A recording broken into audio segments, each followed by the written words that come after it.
Hey guys, this is Neeraj and you're watching Qtricks। आज हम लोग बहुत आपका जो सब्र है वो टूट गया है क्योंकि कई लोग काफी दिनों से कमेंट कर रहे थे कि सर बोटन स्ट्रीम कराइए, बोटन स्ट्रीम कराइए। तो एक लास्ट टॉपिक बचा हुआ था और जो दो तीन चीजें बची हुई हैं वो भी हो जाएंगी, वो हम प्रैक्टिस सेशन में कवर करेंगे। ठीक है, उसमें बहुत ज्यादा कुछ कराने के लिए नहीं है, सिंपल क्वेश्चंस होते हैं, वो प्रैक्टिस की ही जरूरत है। लाइक सिमिलरिटीज वाले जो क्वेश्चंस होते हैं। ठीक है, एक लास्ट टॉपिक बचा था आपका बोटन स्ट्रीम। इस टॉपिक के बाद सारे हमारे लाइव सेशंस होंगे और हम रेगुलर प्रैक्टिस करेंगे, रोज प्रैक्टिस करेंगे लगभग 1.5 आवर। ठीक है, तो आज की जो क्लास है ये लाइव नहीं है, रिकॉर्डेड सेशन है। एज अ प्रीमियर आप देखेंगे, एज अ लाइव फील करेंगे फिर से। ठीक है, क्योंकि मुझे लगा कि आज रात को थोड़ा सा टाइम नहीं हो पाएगा, तो इसीलिए मैं रिकॉर्ड करके पहले से एज अ प्रीमियर आप इसको देख पा रहे होंगे। तो जो आज का टॉपिक है बोटन स्ट्रीम, इसको करने से पहले यदि आप लोग चैनल पे नए हैं, यदि आप यूकेपीएससी की और सीरीज पूरी सीरीज के वीडियोस नहीं देखे हैं आप लोगों ने, आपके एग्जाम को सिर्फ 9 दिन का समय बचा है, तो उसको जाके जरूर देखिएगा। नीचे आपको डिस्क्रिप्शन में लिंक मिल जाएगा, वहां पे जाके आप प्लेलिस्ट का लिंक आपको मिलेगा। प्लेलिस्ट में जाके आप सारे ही लेक्चर्स को पढ़िए जरूर, और जो करेंटली रेगुलरली बच्चे आ रहे हैं लाइव में, आप भी उसको पढ़िए, रिवाइज करिए। कल की क्लास में आप लोगों ने एनालाइज किया कि कई कई दिक्कतें अभी हम लोगों को फेस करनी पड़ रही हैं, है ना। क्वेश्चन उतनी स्पीड से सॉल्व नहीं हो पा रहे हैं जितना होने चाहिए, क्योंकि प्रैक्टिस की कमी है। हालांकि प्रैक्टिस हम बहुत अच्छे से करेंगे अभी इसके बाद, लेकिन तब भी जरूरी है कि अपने कॉन्सेप्ट को आप रेगुलरली रिवाइज करते रहें।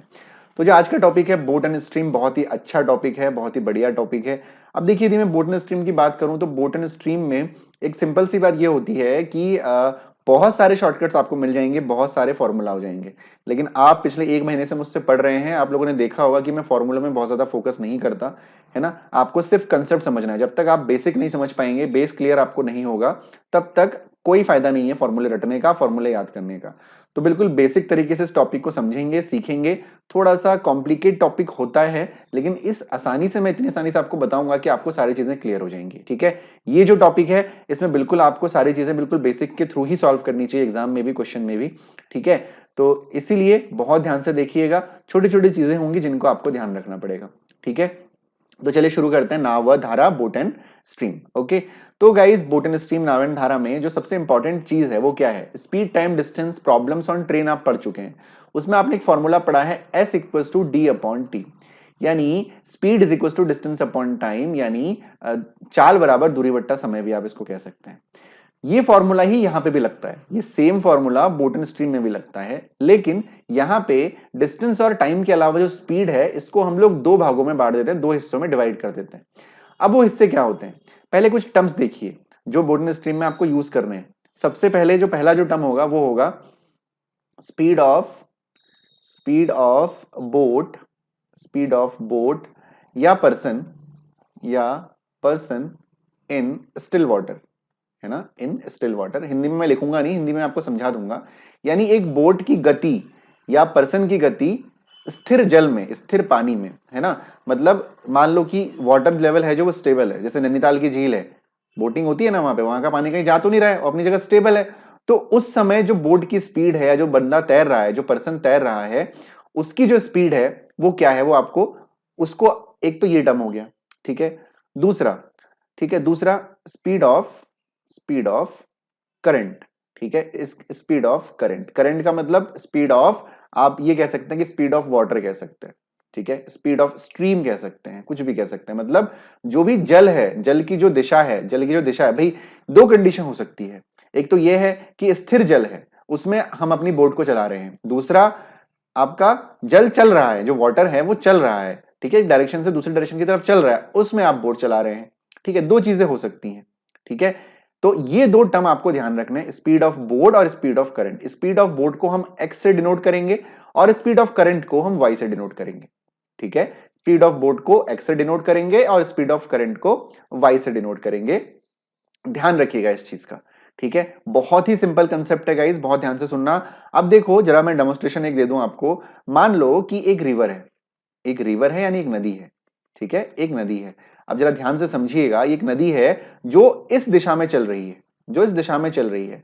अब एक नाविक है, यानी एक बोट है जो चल रही है ना, एक बोट है जो चल रही है। कुछ इस तरीके से मैं बोट बना दे रहा हूं। ठीक है, आर्ट बहुत खराब है मेरी। ठीक है, ये मैंने बोट बना दी। तो ये जो बोट है, ओके, अब ये बोट जब इस डायरेक्शन में चलेगी, जब ये बोट नदी की ही डायरेक्शन में चलेगी, यानी जिस डायरेक्शन में नदी का पानी चल रहा है, जिस डायरेक्शन में स्ट्रीम चल रही है, उसी डायरेक्शन में जब ये बोट चलेगी तो स्पीड डबल हो जाएगी ना। क्यों होगी? क्योंकि इस बोट की ऑलरेडी अपनी एक स्पीड है ना, इस बोट की ऑलरेडी अपनी एक स्पीड है और इस नदी की अपनी एक स्पीड है, तो दोनों स्पीड ऐड हो जाएगी। ठीक है, दोबारा समझिए, जब बोट नदी की या धारा की दिशा में चलती है तब दोनों ही ऐड हो जाती है। क्या हो जाती है? दोनों ही स्पीड ऐड हो जाती है। बिल्कुल होगी, तेजी से चलेगा, क्योंकि इसकी तो अपनी अपने मतलब मान लो कि ये जो बोट है ये बंदा नहीं चला रहा है, अपनी स्पीड यूज नहीं कर रहा है। ठीक है, अपनी स्पीड यूज नहीं कर रहा है, तो तब भी तो ये चलेगी ना नदी के फ्लो में, और यदि वो अपनी स्पीड भी लगा रहा है तो स्पीड और बढ़ जाएगी। ठीक है, तो इस कंडीशन को हम क्या कहते हैं? इस कंडीशन को हम लोग डाउन स्ट्रीम कहते हैं। क्या कहते हैं? डाउन स्ट्रीम कहते हैं। ठीक है, इस कंडीशन को हम डाउन स्ट्रीम कहते हैं। तो डाउन स्ट्रीम के केस में जो स्पीड होती है ना, स्पीड होती है, यानी स्पीड को हमने दो भागों में डिवाइड कर दिया, एक डाउन स्ट्रीम और एक दूसरा जिसको हम अप स्ट्रीम कहते हैं। अब अप स्ट्रीम क्या है? अप स्ट्रीम क्या है? जब ये नाव, धारा की दिशा यही है लेकिन आपको धारा के विपरीत चलना है, धारा के आपको विपरीत चलना है, तो भाई आपको मेहनत करनी पड़ेगी। यानी समझिएगा ध्यान से, जब किसी नाविक को या किसी बोट को धारा के विपरीत चलना होता है तो डेफिनेटली उसको धारा की जितनी गति है उससे ज्यादा गति में चलना पड़ेगा। भाई धारा यदि 5 किलोमीटर प्रति घंटा की रफ्तार से चल रही है और नाविक यदि 4 किलोमीटर प्रति घंटा की रफ्तार से अपोजिट चलेगा तो कभी पार नहीं कर पाएगा, वो तो बहेगा ही बहेगा। यदि 5 के हिसाब से भी चलेगा, 5 किलोमीटर पर आवर के अकॉर्डिंग भी चलेगा, तो वो अपनी जगह पे स्टेबल रहेगा। ठीक है, उसको कहीं ना कहीं 5 किलोमीटर प्रति घंटा की रफ्तार को थोड़ा सा बढ़ाना होगा, तभी वो अपोजिट डायरेक्शन में ट्रेवल कर सकता है। दो चीजें हो गई। डाउन स्ट्रीम, डाउन स्ट्रीम का मतलब जब नाविक या कोई बोट धारा की दिशा में चलती है, और अप स्ट्रीम का मतलब जब कोई नाविक या कोई बोट धारा की विपरीत दिशा में चलती है। ठीक है, समझ में आ गया। अब बात करते हैं स्पीड की। जब डाउन स्ट्रीम है, यानी जब हम लोग नीचे की तरफ चल रहे हैं, यानी धारा की दिशा में चल रहे हैं, तो उस समय धारा की स्पीड और नाविक की स्पीड दोनों ऐड हो रही है, यानी x प्लस वाई इस कंडीशन में स्पीड हो जाती है, जहां पे x जो है बोट की स्पीड है और y जो है धारा की स्पीड है। और जब अप स्ट्रीम होगा तो अप स्ट्रीम में आपका अपोजिट चलना पड़ेगा, और अपोजिट चलना पड़ेगा तो आपको जो जो भी बोट आपकी है उसकी स्पीड ज्यादा होनी चाहिए, तो इस कंडीशन में x माइनस वाई हो जाएगी स्पीड आपकी। ठीक है भाई, अपोज भी तो करेगी ना धारा। मान लो कि आप 6 किलोमीटर प्रति घंटा की रफ्तार से चल रहे हो अपोजिट डायरेक्शन में, विपरीत दिशा में, तो 6 किलोमीटर प्रति घंटा तो आपकी रफ्तार होगी नहीं। क्यों? क्योंकि स्ट्रीम की रफ्तार, धारा की रफ्तार 5 किलोमीटर प्रति घंटा है, तो 6 माइनस 5 1 किलोमीटर प्रति घंटा की रफ्तार से आप आगे चलोगे, यानी जब आप विपरीत चलोगे तो 1 घंटे में 1 किलोमीटर पहुंचोगे। ठीक है, इतना क्लियर है सभी को? दोबारा समझ लीजिए। ठीक है, छोटे छोटे कंसेप्ट हैं। Speed equal to distance upon time ही रहेगा। स्पीड को दो भागों में बांटा जाएगा, डाउन स्ट्रीम और अप स्ट्रीम। डाउन स्ट्रीम क्या होगा? जब हम लोग धारा की दिशा में चल रहे होंगे, और अप स्ट्रीम क्या होगा? जब हम धारा की विपरीत दिशा में चल रहे होंगे। डाउन स्ट्रीम यदि हम धारा की दिशा में चल रहे हैं तो x प्लस वाई, यानी speed of boat plus speed of current. Up stream speed of boat minus speed of current, या स्पीड ऑफ स्ट्रीम, या धारा की दिशा, धारा की चाल, आप कुछ भी कहें, हिंदी में कहें। हालांकि मैं सजेस्ट करूंगा कि बोट एंड स्ट्रीम को आप इंग्लिश में ही पढ़ें, वो ज्यादा आपके लिए बेटर रहेगा। ठीक है, यहां तक चीजें क्लियर हो गई। अब मैं आपको कुछ क्वेश्चंस की तरफ ले जा रहा हूं और उसी को आप लोगों को समझना है ध्यान से। बहुत आसान चीजें होती हैं, बहुत आसान क्वेश्चंस होते हैं, बिल्कुल घबराने वाली बात नहीं है। ठीक है, चलिए पहला क्वेश्चन देखते हैं। ठीक है, बहुत ध्यान से देखिएगा। A man rows a boat 18 kilometre in 4 hours downstream and returns upstream in 12 hours, the speed of the stream is. एक आदमी 4 घंटे के बहाव में 18 किलोमीटर में नाव चलाता है और 12 घंटे में ऊपर की ओर लौटता है। धारा की गति आपको बतानी है। हमको पता है, ये चीज हमको पता है कि भाई जो धारा की गति है उसको हम y एज्यूम करते हैं, और जो स्पीड है उसकी बोट की उसको हम x एज्यूम करते हैं, है ना। एक मैन बोट चलाता है तो जो बोट की स्पीड है उसको हम x एज्यूम करते हैं, जो धारा की स्पीड है उसको हम y एज्यूम करते हैं। ठीक है, धारा की जो करंट की स्पीड है उसको हम y एज्यूम करते हैं। ठीक है, इसमें मैं लिख दे रहा हूं, ये हो गई धारा और ये हो गया बोट। ठीक है ना, क्लियर हो गया। और आपको पता होना चाहिए जो डाउन स्ट्रीम है वो x प्लस वाई होता है और जो अप स्ट्रीम है वो x माइनस वाई होता है। ठीक है, चले ध्यान दीजिए। A man rows a boat 18 kilometre in 4 hours, 18 kilometre 4 घंटे में चलता है डाउन स्ट्रीम। यानी ये डाउन स्ट्रीम और अप स्ट्रीम क्या है? एक स्पीड ही तो है, स्पीड ही तो है ना। और हमें पता है स्पीड इक्वल टू क्या होता है? डिस्टेंस अपॉन टाइम होता है। तो स्पीड की जगह पहले हम डाउन स्ट्रीम लिख देंगे, यानी डाउन स्ट्रीम इक्वल टू क्या हो जाएगा? डिस्टेंस अपॉन टाइम हो जाएगा। तो डाउन स्ट्रीम को हम किससे दिखा रहे हैं? एक्स प्लस वाई से दिखा रहे हैं। तो एक्स प्लस वाई बराबर क्या हो जाएगा? भाई स्पीड है downstream, x plus y बराबर डिस्टेंस कितनी है 18 किलोमीटर, 18 किलोमीटर बट्टा 4 घंटे, क्योंकि डाउन स्ट्रीम का डेटा यहां तक दिया हुआ है, तो डाउन स्ट्रीम में जब चलेगा तो आपका 18/4, इसको आप डिवाइड कर दो, ठीक है, तो ये हो जाएगा कितना 9/2 हो जाएगा, यानी जो x प्लस वाई की वैल्यू आ गई वो कितनी आ गई 9/2 आ गई। ठीक है, बिल्कुल बेसिक तरीके से करेंगे, कुछ शॉर्टकट नहीं है, क्योंकि शॉर्टकट इसमें बताऊंगा तो कंफ्यूज हो गया आप लोग और कुछ नहीं। ठीक है, फिर जब वो उसी में ऊपर आता है अप स्ट्रीम, जब वो उल्टा चल रहा है यानी धारा के विपरीत चल रहा है, तो धारा के विपरीत जब हम चलते हैं तो उस समय स्पीड को क्या कहते हैं, चाल को क्या कहते हैं, अप स्ट्रीम कहते हैं, है ना, अप स्ट्रीम कहते हैं। तो अप स्ट्रीम भी डिस्टेंस अपॉन टाइम होगा, तो अप स्ट्रीम का फॉर्मूला क्या होता है, एक्स माइनस वाई होता है, तो x minus y equal to कितना है 12 घंटे अप स्ट्रीम इन 12 आवर्स, यानी 18 किलोमीटर का ही ट्रेवल उसने किया है 12 घंटों में, यानी 18/12। ठीक हो गया। अब इसको हम 3 से कट कर सकते हैं, बिल्कुल कर सकते हैं, 3 6 जा 18, 3 4 जा 12, अच्छा और भी कट हो जाएगा भाई, 2 3 जा 6 और 2 2 जा 4। तो यहां से जो x माइनस वाई की वैल्यू आ गई वो 3/2 आ गई। ठीक है, अब इक्वेशन सॉल्व करना तो आपको आता है, आपको क्या निकालना है, स्पीड ऑफ स्ट्रीम निकालना है, यानी आपको y की वैल्यू निकालनी है, तो x प्लस वाई बराबर 9/2 है, x माइनस वाई बराबर 3/2 है, इसको हम लोग सॉल्व कर सकते हैं। क्या कर सकते हैं, दोनों को आप क्या कर दीजिए, प्लस कर दीजिए, ऐड कर दीजिए या माइनस कर दीजिए, तो पहले ऐड करते हैं तो ज्यादा आसान रहेगा, तो ऐड करेंगे जब आप, तो ये हो जाएगा x plus y plus x minus y, left hand side वाले अलग अलग ऐड हो जाएंगे, इज इक्वल टू 9/2 प्लस 3/2। ठीक है, y से y कैंसिल हो गया, 2x की वैल्यू कितनी आ गई, 2x की वैल्यू आपकी आ गई 9 3 12/2 यानी 6 आ गई, तो x की वैल्यू आपकी 3 आ गई। तो जो धारा की दिशा है, वो जो आपके नाव की गति है स्टिल वाटर में, वो 3 किलोमीटर प्रति घंटा है ना, x की वैल्यू, y की वैल्यू कैसे निकालोगे, इस x के मान को आप कहीं पे भी रख दो, चाहे इसमें रख लो चाहे इसमें रख लो, तो x की वैल्यू को हम इसमें रख देते हैं, 3 प्लस y बराबर 9/2। ठीक है, तो y बराबर कितना हो जाएगा 9/2 माइनस 3, 3 दूनी 6, 9 में से 6 गया 3/2, यानी y बराबर आएगा 1.5 किलोमीटर पर आवर, यानी जो धारा की गति है वो कितनी है 1.5 किलोमीटर प्रति घंटा है। ठीक है, बिल्कुल कॉम्प्लिकेटेड नहीं है, कोई दिक्कत नहीं है, एक बार दोबारा रिपीट कर लेना क्वेश्चन को, बार बार देखो इस सेशन को ना, यदि आप पहली बार बोर्ड एंड स्ट्रीम पढ़ रहे हो तो यकीन मानो 2 बार तो देखना ही पड़ेगा कम से कम आपको, क्योंकि थोड़ा सा लंबे क्वेश्चंस होते हैं इसके, इतने आसान नहीं होते हैं, थोड़ा सा लंबे क्वेश्चंस होते हैं। ठीक है, चलो अगले क्वेश्चन की तरफ बढ़ रहे हैं।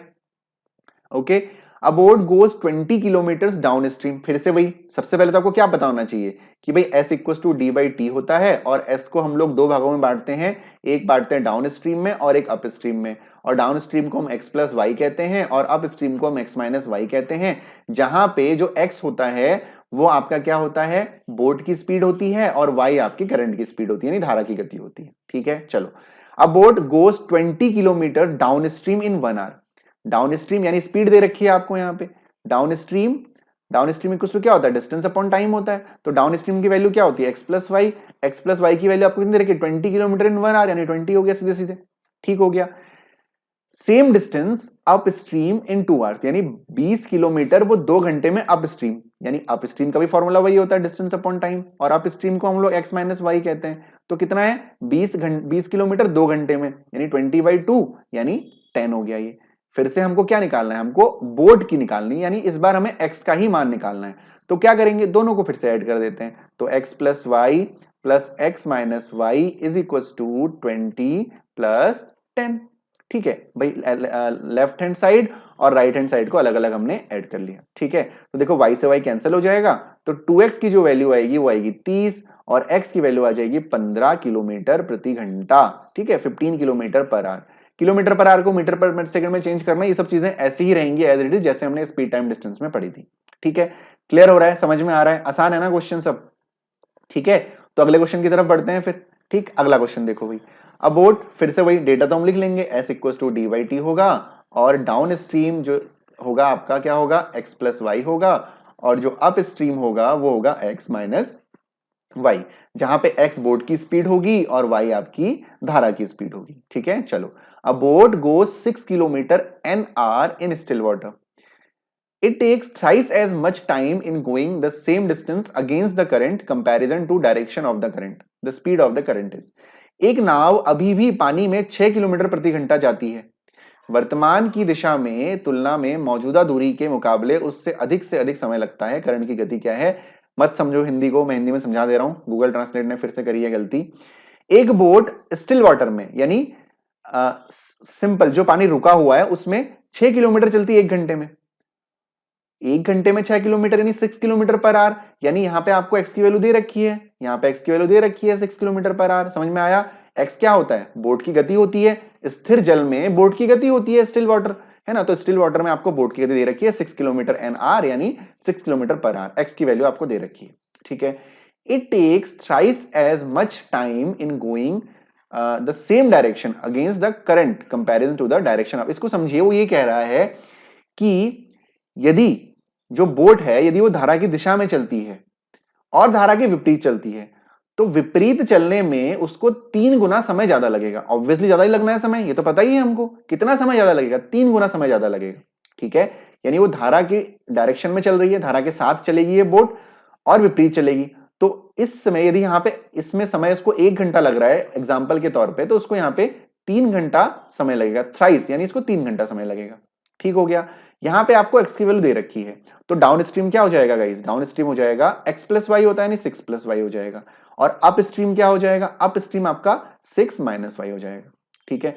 अब आपको क्या करना है? आपको बोला गया है टाइम, ठीक है, कि टाइम तो s equal to d by t होता है, तो t इक्वल टू क्या हो जाएगा? डी बाई एस हो जाएगा। यानी इसको हम सेपरेट कर दें तो t is equal to d by upstream, और दूसरा हो जाएगा t is equal to d by downstream, है ना। इसको डिस्टेंस लिख देता हूं जिससे आपको डी में कंफ्यूज ना हो। डिस्टेंस अपॉन अप स्ट्रीम और डिस्टेंस अपॉन डाउन स्ट्रीम अलग अलग कर दिया मैंने। तो उसने कहा है कि इस टाइम में, ये वाला जो टाइम है, अप स्ट्रीम वाला जो टाइम है, उसमें डाउन स्ट्रीम के मुकाबले 3 गुना समय लगेगा, 3 गुना समय लगेगा। यानी यदि मैं इन दोनों को इक्वल कर दूं, बराबर कर दूं, distance upon upstream is equal to distance upon downstream, दोनों के टाइम को बराबर कर दिया मैंने। Time of upstream is equal to time of down stream, क्या ये बराबर है? नहीं है ना बराबर, क्योंकि अप स्ट्रीम में 3 गुना समय लग रहा है। तो इसको बराबर करने के लिए इंटू 3 कर देंगे। ये आपका बहुत बेसिक सा मेथड होता है, आपको पता होगा, ठीक है। समझिएगा ध्यान से, दोनों को हमने बराबर कर दिया, इक्वल कर दिया, बट ये तो इक्वल नहीं है। क्यों? क्योंकि ऑलरेडी 3 से मल्टीप्लाइड है, 3 से मल्टीप्लाइड है, इसको 3 गुना समय ज्यादा लग रहा है। हमने क्या किया? हमने time of upstream is equal to time of downstream किया है, लेकिन हमें पता है कि जो अप स्ट्रीम है उसमें 3 गुना समय लग रहा है, तो हम इसको इक्वल कैसे कह सकते हैं? तो इक्वल करने के लिए हमने यहां पे इंटू 3 कर दिया, ठीक है। और आपके पास वैल्यू है ही है डाउन स्ट्रीम की, है ना। तो distance upon u is equal to distance upon d. आपको क्या निकालना है? स्पीड ऑफ द करंट निकालना है, ठीक है। तो अब क्या करेंगे? ठीक है, ऐसे केस में आप डिस्टेंस को 1 एज्यूम कर सकते हैं, कोई दिक्कत नहीं है, ठीक है। आपको डिस्टेंस तो निकालनी नहीं है ना, आपको तो स्पीड ऑफ करंट निकालनी है, यानी आपको y की वैल्यू निकालनी है। तो ये क्या हो जाएगा? इसको 1 मान लेंगे। u की वैल्यू कितनी है? 6 माइनस वाई, ठीक है। और यहां पे 1 इंटू 3 3 अपॉन डी की वैल्यू हो गई 6 प्लस वाई, ठीक है। 1 मानने से कोई दिक्कत नहीं है, जैसे मैंने यहां पे 1 एज्यूम किया था ना, वही एज्यूम करके चल रहे हैं हम लोग, ठीक है, क्योंकि रेशियो में हो जाए कोई दिक्कत नहीं होगी। अब इसको आपको सॉल्व करना है, तो सॉल्व करने के लिए क्या करते हैं? हम इन पुरानी चीजों को पहले इरेज कर देते हैं, जिससे कि हमें थोड़ा सा स्पेस मिल जाए।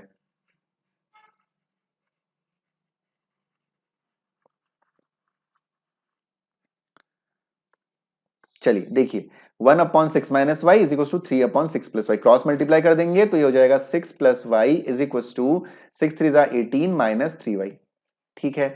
18, आप 3y को एक काम करिए, 3y को इधर लेके आ जाइए, तो y प्लस 3y हो जाएगा, और यहां पे 18 माइनस 6 हो जाएगा, तो ये हो जाएगा 4y इज इक्वल टू 6 12 हो जाएगा, और y की वैल्यू कितनी आ गई? 13 आ गई। तो 13 किलोमीटर पर आवर आपका क्या होगा? स्ट्रीम की स्पीड होगी, ठीक है, करंट की स्पीड होगी, क्योंकि y की वैल्यू आपको निकालनी थी। ओके, चलो बढ़ते हैं अगले क्वेश्चन की तरफ। समझ में आ गया होगा, ठीक है। नहीं आ रहा है तो एक बार दोबारा देख लेना, और तब भी दिक्कत हो तो टेलीग्राम में मुझे बताना, ठीक है, मैं दोबारा इसको करा दूंगा लाइव क्लास में। अगला question, a man can row boat at 5 kilometre per hour in still water, है ना। स्टिल वाटर में क्या है? बोट की स्पीड 5 किलोमीटर पर आवर, यानी x का मान आपको दे रखा है 5 किलोमीटर पर आवर, ठीक है। ध्यान रखिए, downstream x plus y होता है और up stream x minus y होता है। If the velocity of current is 1 kilometre per hour, velocity of current भी यहां पे आपको दे रखा है, यानी y की वैल्यू भी दे रखी है। कितनी दे रखी है? 1 किलोमीटर पर आवर, आपको y की वैल्यू भी दे रखी है। And he takes 1 hour to go to the place and come back, है ना। क्या कहा कि भाई इस जगह से यहां तक एक नदी है जो चल रही है इस डायरेक्शन में, एक बोट यहां से पहले यहां पहुंचती है, फिर यहां से वापस आती है, और पूरा समय पूरा समय 1 घंटा लेती है, मतलब यहां से वो यहां पहुंची, फिर यहां से फिर यहां वापस आ गई, तो 1 घंटे का समय लगा। मान लो कि पहले वो डाउन स्ट्रीम चल रही है, मानना क्या है, डाउन स्ट्रीम चल रही है, तो जब वो डाउन स्ट्रीम चली, जब वो डाउन स्ट्रीम चली और फिर अप स्ट्रीम चली, ठीक है, तो डाउन स्ट्रीम में हम जो टाइम लग रहा है उसको टी डी कह देते हैं, और जो अप स्ट्रीम है उसको टी यू कह देते हैं, समझने के लिए, जस्ट इसका कोई यूज नहीं है, आपको समझाने के लिए मैं बता रहा हूं, ठीक है ना। क्लियर हो गया। तो जो डाउन स्ट्रीम है, जो डाउन स्ट्रीम यानी जो स्पीड है, जो स्पीड है वो क्या बन रही है आपकी, जब डाउन स्ट्रीम में जो स्पीड है, डाउन स्ट्रीम की वैल्यू कितनी हुई, एक्स प्लस वाई, यानी 6 किलोमीटर पर आवर, है ना। और अप स्ट्रीम कितना बनेगा आपका 5 - 1 4 किलोमीटर पर आवर। ठीक हो गया, ये डाउन स्ट्रीम हो गई, ये अप स्ट्रीम हो गई, यानी स्पीड, ये स्पीड हो गई जब वो नीचे को जा रहा होगा, और ये स्पीड हो गई जब वो ऊपर को आ रहा होगा। पूरा समय कितना लग रहा है, 1 घंटे का समय लग रहा है ना। यानी T D plus T U कितना लग रहा है, 1 घंटा लग रहा है, 1 आवर लग रहा है, लग रहा है नहीं लग रहा है। तो टी डी कितना होगा, यानी टाइम इक्वल टू क्या होता है भाई, एस इक्वल टू होता है डी बाई टी, तो टी इज इक्वल टू क्या होगा, डिस्टेंस अपॉन स्पीड। तो डिस्टेंस कितनी है, डिस्टेंस आपकी, आपको डिस्टेंस तो सेम है भाई, यहां से यहां तक और यहां से यहां तक डिस्टेंस इसमें भी सेम है, इसमें भी सेम है, तो डिस्टेंस को आप डी एज्यूम कर लो, ठीक है, डी एज्यूम कर लो। तो डी कैपिटल डी एज्यूम कर लो, चलो capital D upon down stream कितना है, स्पीड तो नहीं है, डाउन स्ट्रीम कितना है 6, प्लस कैपिटल डी अपॉन 4। समझ में आया कैपिटल डी क्यों लिया, सेम डी क्यों लिया, क्योंकि वो यहां से यहां तक गया फिर वापस यहां से यहां तक आया, ठीक है, तो डिस्टेंस तो सेम ट्रेवल किया उसने, इज इक्वल टू 1। ठीक है, समझ में आ गया, सिंपल, हमने दोनों को टाइम को इक्वल प्लस करके 1 कर दिया, ठीक है। तो 12 एलसीएम हो जाएगा, 6 3 जा यानी 3d प्लस 6 2 जा सॉरी 2d प्लस 4 3 जा तो 3d इज इक्वल टू 1। तो जो d की वैल्यू आएगी वो हो जाएगी 12/5, डिवाइड जब आप करेंगे तो डिस्टेंस आपकी कितनी हो जाएगी, 5 दूनी 10, है ना, और 5 चौको 20, यानी 2.4 किलोमीटर वो डिस्टेंस होगी, ठीक है। दोबारा जरूर देखना इस सेशन को, ठीक है, वरना क्लियर नहीं होगा, बार बार देखना पड़ेगा आपको तभी क्लियर होगा, ठीक है। तो बढ़ते हैं अगले क्वेश्चन की तरफ। अगला क्वेश्चन है आपके सामने, a boat running rows downstream cover a distance of 20 kilometre in 2 hours while it covers the same distance upstream in 5 hours, then the speed of the boat in still water is। क्या बोला गया आपसे, एक boat है जो down stream चल रही है, ठीक है, डिस्टेंस 20 किलोमीटर इन 2 आवर्स, ठीक, downstream x plus y होता है और अप स्ट्रीम आपका एक्स माइनस वाई होता है, ठीक है। तो डाउन स्ट्रीम कितना दे रखा है आपको, यहां पे देखो, डाउन स्ट्रीम 20 किलोमीटर 2 घंटे में, है ना, यानी 20 किलोमीटर 2 घंटे में का मतलब है 1 घंटे में 10 किलोमीटर, डेफिनेटली 1 घंटे में 10 किलोमीटर, यानी 10 किलोमीटर पर आवर है, यानी डी की जो वैल्यू है वो कितनी है, 10 किलोमीटर पर आवर हो गई, है ना, यानी जो एक्स प्लस वाई की वैल्यू है वो कितनी हो गई, 10 हो गई। समझ में आ गया। फिर the same distance up stream in 5 hours, यानी अप स्ट्रीम यानी कितने घंटे में, 5 घंटे में 20 किलोमीटर, 5 घंटे में यदि 20 किलोमीटर है तो 1 घंटे में 5 चक्कू 20 यानी 4 किलोमीटर हो जाएगा, यानी जो x माइनस वाई की वैल्यू होगी वो 4 हो जाएगी, ठीक है, समझ में आ गया, क्लियर है। 20/5 4 हो गया, x माइनस वाई की वैल्यू 4 हो गई, क्योंकि अप स्ट्रीम आपका x माइनस वाई होता है। ध्यान रखिए जो ये डाउन स्ट्रीम अप स्ट्रीम है ये एक तरह की स्पीड है, मैं पहले ही समझा चुका हूं, ठीक है। तो अब क्या करना है आपको, the speed of boat in still water, यानी आपको x की वैल्यू निकालनी है। x की वैल्यू निकालने के लिए आप क्या करो, x plus y is equal to 10 और x minus y is equal to 10। अब यहां पे आप डायरेक्टली x निकालना है तो y से y कैंसिल हो जाएगा, ये आपका 4 है, माफ कीजिएगा, ठीक है। तो ये आपका हो जाएगा 2x इज इक्वल टू 14 और x is equal to 7 kilometre per hour. 7 kilometre प्रति घंटा जो है किसकी स्पीड है, बोट की स्पीड है स्थिर जल में। ओके, चलो पढ़ते हैं अगले क्वेश्चन की तरफ। अगला question, a boatman rows 1 kilometre in 5 minutes along the stream, यानी स्ट्रीम के साथ 1 किलोमीटर 5 मिनट में चलता है। अब ध्यान देना यहां पे, 1 किलोमीटर यदि 5 मिनट में वो चल रहा है, 1 किलोमीटर यदि वो 5 मिनट में चल रहा है तो 5 मिनट को पहले आप घंटों में चेंज कर लो, क्योंकि यूनिट जो है सेम होनी चाहिए। तो 5/60 यानी 1/12 घंटे, ठीक है।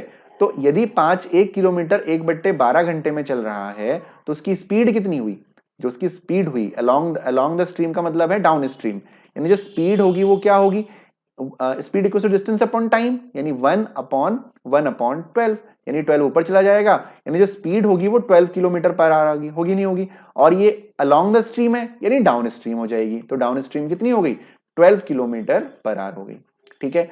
यानी ये x प्लस वाई होता है, ध्यान रखिएगा x प्लस वाई। अब स्ट्रीम की यदि बात करें, and 6 kilometre in 1 hour, 6 kilometre 1 घंटे में, तो यानी 6 किलोमीटर प्रति घंटा, यानी ये हो गया 6 किलोमीटर पर आवर, यानी ये x माइनस वाई हो गया। आपको क्या निकालना है? स्पीड ऑफ स्ट्रीम निकालना है, यानी आपको y की वैल्यू निकालनी है। हो गया question solve. x plus y की वैल्यू 12 हो गई, x माइनस वाई की वैल्यू 6 हो गई। क्या करिए, माइनस कर दीजिए, तो माइनस प्लस माइनस, माइनस करने पे सारे सिंबल चेंज हो जाते हैं। ठीक है, तो x कैंसिल हो गया, 2y बराबर 6 आ गया, और y की वैल्यू कितनी आ गई? 3 किलोमीटर पर आवर आ गई, यानी जो स्पीड ऑफ स्ट्रीम है वो 3 किलोमीटर पर आवर है। देखो कितने आसान क्वेश्चंस हैं। यदि डाउट हो रहा है ना, तो एक बार वीडियो को दोबारा जरूर देखिएगा, ओके, अदरवाइज नहीं होगा समझ में, क्योंकि प्रॉब्लम ये है कि ये जो टॉपिक है इसमें कोई शॉर्ट ट्रिक नहीं होती है। शॉर्ट ट्रिक्स बहुत हैं, शॉर्ट ट्रिक्स क्या है, फॉर्मूले हैं, मैं फॉर्मूले बता दूंगा, कोई फायदा नहीं है, सीख नहीं पाओगे आप। तो बेसिक सीखना सबसे ज्यादा इंपॉर्टेंट है। कमेंट सेक्शन में जरूर बताइएगा कि चीजें क्लियर हो रही हैं या नहीं हो रही हैं। ठीक है, अगला क्वेश्चन देखते हैं। A boat in still water is 10 kilometre per our. Boat in still water यानी x की स्पीड, जो x की वैल्यू है वो 10 है। ठीक हो गया भाई, x ही तो होता है boat, speed of boat in still water, ठीक, per hour. It covers up stream a distance of 45 kilometre in 6 hour. यानी जो अप स्ट्रीम है, अप स्ट्रीम मतलब x माइनस वाई है, स्पीड है वो कितनी है? 45 किलोमीटर 6 घंटे में है। 45 किलोमीटर 6 घंटे में है, यानी 45/6 हो जाएगा। यानी जो x माइनस वाई की वैल्यू हो गई वो कितनी हो गई? x माइनस वाई की वैल्यू जो है वो आपकी 45/6 है, और यहां पे आपको x की वैल्यू दे रखी है 10, 10 दे रखी है, तो 10 माइनस वाई आपका कितना हो जाएगा? 45/6 हो जाएगा। आपको स्पीड ऑफ स्ट्रीम निकालना है, यानी आपको y की वैल्यू निकालनी है, तो माइनस वाई इक्वल टू हो जाएगा 45/6 माइनस का 10। तो जो यहां से y की वैल्यू निकलेगी माइनस में, वो निकलेगी 45 माइनस 60/6। ठीक है, माइनस में होगी तो y की वैल्यू प्लस हो जाएगी 15/6। y की वैल्यू हो जाएगी कितनी? 15/6 हो जाएगी। आप डिवाइड कर दीजिए, 6 दूनी 12 और 6 पंजे 30, यानी 2.5 किलोमीटर पर आवर हमारी स्ट्रीम की स्पीड होगी। ठीक है गाइस, चलिए आज की क्लास में हम इतने ही क्वेश्चन करेंगे। स्पीड टाइम डिस्टेंस से ही रिलेटेड टॉपिक था। थोड़ी बहुत चीजें जो आपको याद रखनी है, क्योंकि देखिए पहली बार यदि आपने पढ़ा है तो डेफिनेटली आपको प्रॉब्लम हुई होगी, मुझे पता है। 2 बार जरूर देखिए इस वीडियो को, आपको सारी चीजें बिल्कुल ट्रांसपेरेंट हो जाएंगी। बस स्लो देखिए, धीरे धीरे देखिए, इसलिए मैंने धीरे धीरे ही पढ़ाया है। बहुत टफ टॉपिक नहीं है, बहुत आसान टॉपिक होता है। ठीक है, तो बिल्कुल कोई फॉर्मूले में नहीं जाना है आपको। बुक में, कई सारी बुक्स में आपको फॉर्मूले मिल जाएंगे x plus y by two, नहीं, कोई जरूरत नहीं है हमको फॉर्मूले की। हम बेसिक से ही करेंगे, और बेसिक से करके अपनी एक्यूरेसी बनाएंगे कि हम क्वेश्चन सॉल्व कर रहे हैं, हमें कॉन्फिडेंट आएगा बेसिक से हम सॉल्व करेंगे। ठीक है, तो आई होप आप लोगों ने सेशन को एंजॉय किया होगा। दोबारा कह रहा हूं कि वीडियो को दोबारा जरूर देखिएगा, अदरवाइज चीजें क्लियर नहीं होंगी पहली बार में। ये टॉपिक ही ऐसा है कि पहली बार में चीजें क्लियर नहीं होती हैं, प्रैक्टिस करनी पड़ती है। ठीक है, तो चलिए कमेंट सेक्शन में जरूर बताइएगा कैसा रहा, कैसी रही आज की क्लास। लाइव नहीं आ पाया, कल से हम लोग रेगुलर प्रैक्टिस करेंगे। ठीक है, मैंने कल ही क्लास में आप लोगों से कहा था कि मुझे 1-2 दिन का समय चाहिए, उसके बाद जो है हम लोग रेगुलर प्रैक्टिस करेंगे। ठीक है, okay guys, thank you so much for watching this video. यदि आपने चैनल को अभी तक सब्सक्राइब नहीं किया तो चैनल को जरूर सब्सक्राइब कर दीजिएगा, और सब्सक्राइब करने के बाद बेल आइकन पर क्लिक करके ऑल पे जरूर क्लिक कर दीजिएगा, जिससे जब भी नया लाइव सेशन लिया जाएगा या कोई वीडियो अपलोड होगा या कोई प्रीमियर होगा तो सबसे पहले आपको नोटिफिकेशन मिल जाएगा। Thank you so much.